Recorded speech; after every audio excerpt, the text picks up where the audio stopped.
नमस्कार मित्रों, आप सभी का स्वागत है ध्येय आईएएस भोपाल के साक्षात्कार प्रयास प्रक्रम में। मैं विकास सिंह। आज मैं जिस विषय पर आपसे चर्चा करने जा रहा हूं, ये विषयगत पक्ष से संबंधित है और मैं इस श्रृंखला में आपसे अलग अलग विषयों के विद्यार्थियों के संदर्भ में चर्चा करूंगा। साक्षात्कार के दौरान कई सारे विद्यार्थी होते हैं जो इतिहास, पॉलिटिकल साइंस, समाजशास्त्र, इकोनॉमिक्स ऐसे विषयों के साथ बीए या एमए करके विद्यमान होते हैं और उन्हें यह लगता है कि आखिरकार हमें उसमें क्या पढ़ना है। तो साक्षात्कार प्रक्रम में अब मैं विषयगत पक्षों पर भी आपसे चर्चा करूंगा कि कहां से क्या पढ़ने की जरूरत है, क्योंकि आपने बीए 3 साल में किया है, एमए आपने 2 वर्षों में किया है, तो 5 वर्षों की जो साधना है आपकी शिक्षा की, उसको क्या आप 10 दिन, 20 दिन, 25 दिन में कंप्लीट कर सकते हैं? तो ये संभव नहीं है। सो हमें ये जरूर पता होना चाहिए कि अगर आपने इंजीनियरिंग किया है तो किस क्षेत्र से किस तरीके से प्रश्न पूछे जा सकते हैं। तो इस श्रृंखला में अब हम ऐसे भी वीडियोस आपको देने वाले हैं जिनमें विषयगत पक्षों की चर्चा करेंगे। आज हम जो विषय ले रहे हैं वो इतिहास विषय से संबंधित ले रहे हैं, जहां आपको अपने अध्ययन के दौरान इस बात को समझना चाहिए कि आखिरकार इतिहास विषय से संबंधित किस प्रकार के पक्षों को हम साक्षात्कार के लिए तैयार करें। याद रखिए, इतिहास हमारा अत्यंत व्यापक है। 5000 साल के इतिहास की हम अपने बात करते हैं जब इतिहास अध्ययन करते हैं। वैसे तो 4 लाख वर्ष पुराना मानवीय उद्विकास का भी इतिहास है, लेकिन जो इतिहास एक ऐसा विषय है जिसको कुछ नहीं पता है उसको इतिहास पता होता है। इसलिए इतिहास विषय के साथ जो बच्चा जा रहा है उससे बहुत सारे इतिहास के प्रश्न पूछे जाने की संभावना होती है। सो मैं अभी आपसे जो चर्चा करने जा रहा हूं वो केवल उन विषयों पर आपका ध्यान आकर्षित करने जा रहा हूं कि अगर आप इतिहास विषय के साथ साक्षात्कार देने जा रहे हैं तो आपको किन विषयों का ध्यान रखना चाहिए। मैं उन प्रश्नों को आपको बता रहा हूं, उत्तर के संदर्भ में कभी अगले वीडियो में हम आपसे चर्चा करेंगे ताकि आपका ध्यान अपने अध्ययन के दौरान उन विषयों पर आ जाए। जैसे अगर हम इतिहास विषय की बात करें तो इतिहास क्या है, ये इतिहास के विद्यार्थी को जरूर पता होना चाहिए। इतिहास को केवल अतीत से ना जोड़े बल्कि वर्तमान से भी जोड़े। तो इतिहास क्या है, इतिहास लिखा कैसे जाता है, इतिहास क्या सिर्फ अतीत की घटनाओं का अध्ययन करता है, इतिहास में विवादों का सृजन क्यों होता है, इतिहास लेखन क्या होता है, इतिहास लेखन की विचारधाराएं क्या हैं, उत्खनन की पद्धतियां क्या हैं, क्या इतिहास को पुनः लेखन किया जाना चाहिए, अगर इतिहास का पुनर्लेखन किया जाना चाहिए तो उसका आधार क्या बनाया जाना चाहिए, वर्तमान समय में इतिहास लेखन के संदर्भ में क्या हो रहा है। कुछ इतिहासकारों के बारे में भी आपसे पूछा जा सकता है कि कुछ इतिहासकारों के विषय में बताएं जिन्होंने इतिहास में महत्वपूर्ण क्षेत्रों का अध्ययन किया है। जैसे हम रोमिला थापर की बात करते हैं तो उन्होंने मौर्यों पर काफी अच्छा शोध किया है, तो इतिहासकारों से संबंधित भी पूछा जा सकता है।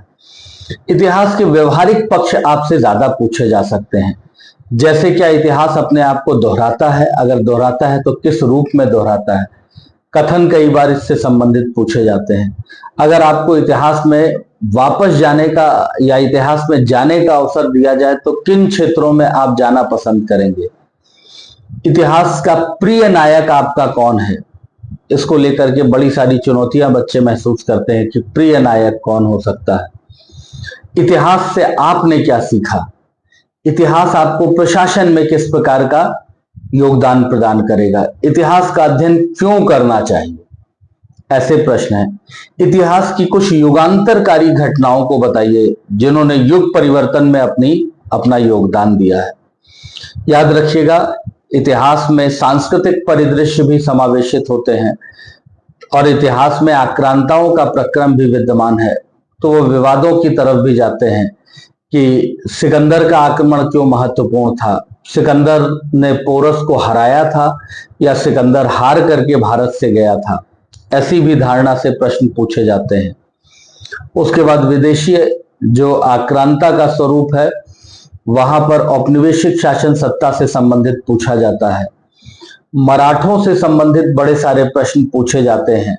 हिंदू पद पातशाही क्या है, शिवाजी का क्या योगदान है, मराठों का विस्तार प्रक्रम में क्या योगदान स्थापित हुआ है, ऐसे प्रश्न भी पूछे जाते हैं आपसे। फिर स्वतंत्रता संग्राम से संबंधित पूछा जाता है प्रश्न आपसे कि आखिरकार स्वतंत्रता संग्राम के दौरान क्या विभाजन को टाला जा सकता था, क्या सामाजिक धार्मिक सुधार आंदोलन जो भारत का है वो पश्चिमी पुनर्जागरण के समान है, प्लासी और बक्सर के युद्ध ने किन परिणामों का सृजन किया। फिर आपके यहाँ महमूद गजनवी के आक्रमणों से पूछा जाता है, रंजीत सिंह से उससे जोड़ा जाता है कि किस प्रकार महमूद गजनवी के आक्रमणों का प्रतिकार आपके यहाँ रंजीत सिंह के द्वारा दिया गया है। कुछ दार्शनिक पक्षों पर भी आते हैं जिसमें बुद्धिज्म और जैनिज्म का धारणा भी स्थापित की जाती है। सनातनी परंपरा से संबंधित भी पक्षों की स्थापना की जाती है।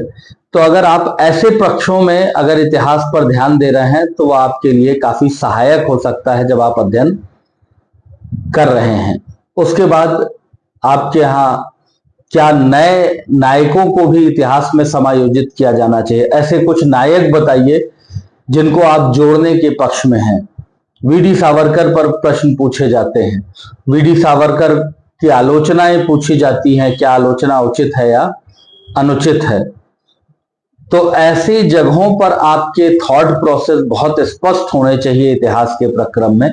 जितने स्पष्ट इन जगहों पर प्रश्न होंगे आपका इंटरव्यू का पक्ष उतना ही प्रबल होगा। मुझे लगता है इतिहास विषय में अगर ऐसे पक्षों पर अगर आपने ध्यान दे दिया तो आपका इतिहास विषय का जो ज्ञान है वो काफी सकारात्मक होगा। महिलाओं के पक्षों को भी आपको ध्यान में रखने की जरूरत है कि इतिहास में महिलाओं का क्या योगदान है, शासन सत्ता में महिलाओं की भागीदारी क्यों आखिरकार भारत में नहीं हुई है, क्या अकबर महान था, महानता की को किस परिभाषा के साथ देखा जाना चाहिए। आप अशोक को महान देखते हैं या अकबर को महान देखते हैं, कितने महान शासक हुए हैं और महानता का आधार क्या था। ऐसे कुछ प्रश्न और आपको देखने की जरूरत है। अगर आप इतिहास पर इन पक्षों पर ध्यान देते हैं तो मुझे लगता है आपकी इतिहास की सहजता साक्षात्कार में प्रस्तुत होगी। धन्यवाद।